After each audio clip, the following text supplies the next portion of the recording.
we have Chintan Haria with us, Principal Investment Strategy at ICICI Prudential AMC, joining us. Welcome and good afternoon, sir. And the conversation will largely be banks.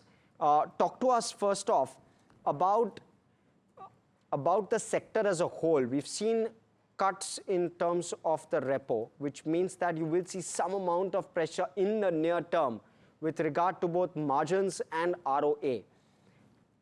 You've suggested as part of your note or your thesis saying that banking is still a predominant part of the nifty profitability. Would you see that that may not be the case, at least for the current fiscal, or do you see that as continuing to drive nifty earnings? Yeah, thanks, Harsh, and hi, Neeraj as well. Effectively, if we look at banking, we are not only looking at banking as its core, but also the entire gamut of financial services which encompasses with the banking and gets consolidated, right? So as we move from $3 trillion, $4 trillion to 5, 6, $7 trillion, that's one of the ways to basically participate in the India growth story. And while quarter to quarter the interest rates can keep fluctuating, and globally also we are uncertain about what will happen with interest rates, and in India it's more certain because we are blessed right now with a beautiful macro of lower crude oil prices and a very strong government revenue and balance sheet. So we don't have to worry about any significant macroeconomic event in India. Globally what happens is not in our control, but that's where banking as a segment, which accounts for more than 30% of almost all broad market indices in India, is a play on growth. And as and when foreigners will come back in terms of the Indian markets, we believe that banking is the segment which is one of the most liquid and large plays on India. And with the consolidation that has happened in the banking sector over the last 5 to 7 years, and with the private sector banks now accounting for 40% of India's business, right? It used to be less than 10% when I started my career in 2007-8. So in 17, 18 years, we are talking of, from 10% to 40% and growing faster. So a larger piece of the share from the private sector banks, and they form a large part of the indices as well. So that's where we believe from an investor standpoint, banks in general and private sector banks definitely are something which should be part of their core portfolio. But Chintan, this is an everlasting debate. PSUs have also turned a corner, public sector banks, and therefore, how do you view that pocket? Because that's a pocket which has now turned around completely. Is there any additional lever left or additional steam left for them to surprise on the upside, both in terms of earnings or growth? So I think if you look at, you're right, as far as credit costs are concerned, the NPA cycle is concerned, we are at its nadir in that sense. The balance sheets are clean.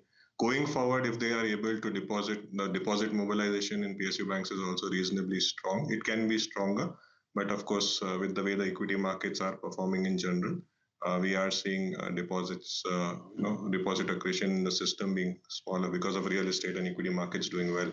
Having said all of that, PSU banks are a very strong force in terms of their reach across India. So they will perform well, but we do believe that among the overall pack, private sector banks can possibly grow faster. PSU banks will also grow because of the consolidation that they've seen. So net, the levers are there for them also to do well, and I think they are also well efficient managed. And more importantly, again, going back, the subsidiaries of some of the large PSU banks are doing fantastically well in terms of insurance or AMC business. So if you consolidate all of that, there is value there as well, and arguably there will be immense value. So maybe the foreigners don't come and buy them immediately, but at least as far as we are concerned, we see value across the PSU banking chain as well. Got it. Chintan, good talking to you. It's been a while, but good to see you. So the question would be, I believe you guys are launching a product as well with regards to the private banking space, right? I mean, is it only private banking focused? And if you are constructive on PSU banks as well, why is it only private banking focused? So if you look at from a product perspective, the private bank ETF was launched way back in 2019, right? So we had the bank ETFs available, which had private and public together. Then we launched India's first private bank ETF in 2019, I guess. And this launch currently, which we are speaking from 1st July to 14th July, is the private bank index fund. So the platform is on the index fund side, which makes it easier for those who want to do SIPs as well as participate on the mutual fund side. So ETF is already there of the private bank, and we are basically extending that to the index fund now for those who want to participate on the index fund route. So that's where it is available. And if someone wants to participate in the banking per se, then anyways the bank ETFs are available and the bank index funds are also available. So this is just one add-on if you want to focus on the private sector banks, which arguably have grown fast over the last many years, not in terms of price movement of the stocks. Of course, I'm talking about the market share that they've gained over the last 10 to 15 years. Then basically the private bank index fund becomes a good add-on to the overall portfolio of investors. Okay. And I'm presuming that you reckon that this cycle will last for a bit. The only question to my mind that comes is that with all the rate cuts that have happened, there is a belief that in that BFSI space, the non-banks could actually have a swifter run in the near term, let's say in the next 12 months, maybe next 18 months. I know you building out a product for a longer time, but could it well happen that banks underperform NBFCs over the course of the next 12 to 18 months? Tough to predict, but if we look at not just NBFCs, but the entire capital market players, insurance companies, etc., if you look at the last 3-4 years, they've already done very well, especially the capital market players, right? Wealth management, AMC businesses, etc. And if we compare essentially that as a segment also, within that, a few years back, we did launch the ICICI Prudential X Bank Nifty Financial Services Index. So if someone wants to play that, there is a product for that also available. But it is tough to predict which way in the next 12 to 18 months, whether it will be NBFCs which will do well or banking. Surely from a risk return perspective and stability perspective, we've seen banks provide a more stable long-term growth environment. And in lower interest rate environments, maybe NBFCs will also have a place since their cost of funding comes down. But overall, I think the entire gamut of financial services in India is going to grow. And as you mentioned, it is meant for the long run. So when indices are at their highs and anyways, it is difficult to find value in the markets that easily, this becomes a good fitment from a long-term patient investing perspective. These are not products meant for 6 months, 12 months anyways, as you rightly mentioned. And Chintan, how should one look at growth at this point? Private banks have always grown at a far faster clip, and I would say far faster clip to the industry than has been the case in FY25. FY25 has been a slightly muted year, even for private banking growth. Is that a concern for you? Does that reverse in FY26? And does system growth as well pick up in FY26? How do you view that? So I think it's a question of where in the cycle we are. The capex itself in the system, the private sector capex itself has not picked up too much. It's essentially the public sector, the government capex, which is driving large part of the growth. And there are unutilized capacities within the private sector which are still remaining. And we've seen obviously a slowdown in consumer facing segment also. So all of this put together, there is probably a speed bump in terms of the growth. But as we move along FY26, FY27, as probably the budget cuts in terms of taxation puts more money in the system, the rains have been reasonably good. We are hoping for a bounce back because last year being an election year, the June quarter was muted. So YOY, if the June quarter results look better, hopefully there's a bounce back there. But more importantly, from a 2, 3, 4 year perspective, we do believe that the entire segment is going to benefit from the growth. But is it going to be like the thing is if inflation comes back significantly, dollar depreciation is one thing which we are seeing.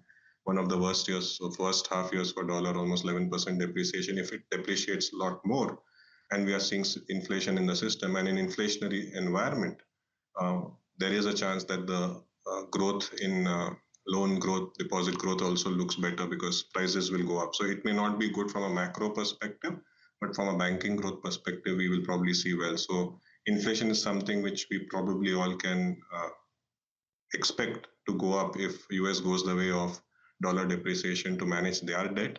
And if that happens, then equity markets also benefit. And of course, in turn, the growth as far as the banking sector is concerned. Okay. Chintan, last question with regard to how you stack up your preferences. NBFCs are obviously seem to be somewhere lower down, banks somewhere in the middle. So between banks, would it be PSUs first, private banks first? How does that stack up? And where do insurers and AMCs stack up at this point? Risk, reward, growth, all of that included. Just give us a broad sense. So I think if you look at the overall valuation piece, clearly the pure banking is reasonably valued, and there, because they've seen a slowdown in terms of the past growth in deposits and loan growth, that segment improving, and when foreigners come back, they're probably going to buy these first. So that stacks up higher. As far as insurance is concerned, that is also a evergreen theme in India, and that probably is secondary. They've also gone through a consolidation phase.